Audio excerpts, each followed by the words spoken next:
الحمدلله والصلاة والسلام علی رسول الله. تر حمد صلات او سلام وروسته د ګران هیواد ځلانده راتلونکی په سیاسي برخه کې د یو هیواد ځلانده راتلونکی په سیاسي برخه کې هغه حالت ته ویل کېږي چې پکې هیواد د ثابت عادل خپلواک او خلکو ته د ځواب ویونکي نظام څښتن وي، ملي یووالی خوندي وي، قانون حاکم وي او کورنی او بهرنی سیاست د ملي ګټو په محور څرخیږي چې مهمې ځانګړنې دا دي: اول، سیاسي ثبات. په هیواد کې امن، نظم او دوامداره ثبات موجودي.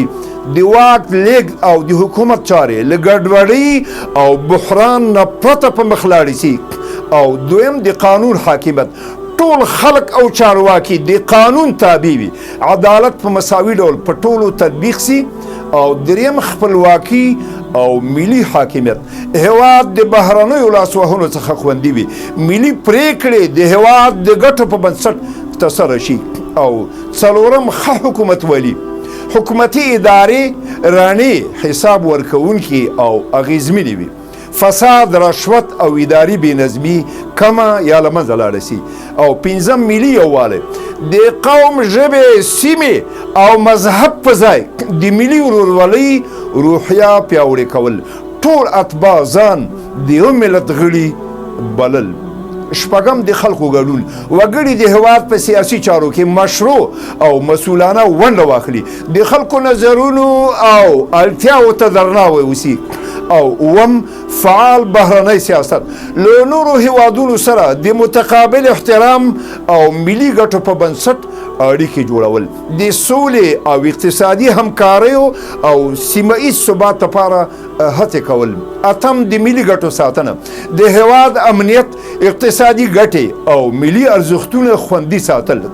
ټولې سیاسي پریکړې د هیواد اوږدمهاله پرمختګ لپاره کارول. ارزښت د هیواد خپلواکي او حاکمیت خوندي کوي، د امنیت او ثبات زمینه برابروي، اقتصادي پانګونې پرمختګ ته لاره هواروي او د خلکو او حکومت ترمنځ باور زیاتي. د ملي یووالي او ټولنیز ثبات سبب ګرځي. د نړیوالې ټولنې په منځ کې د هیواد اعتبار لوړوي. لنډه دا چې ځلانده سیاسي راتلونکی هغه وخت رامنځته کېږي چې په هیواد کې ثبات، عدالت، امنیت، مساوات، ملي یووالی، ښه حکومتولي او د ملي ګټو په بنسټ کورنی او بهرنی سیاست سمبال شي.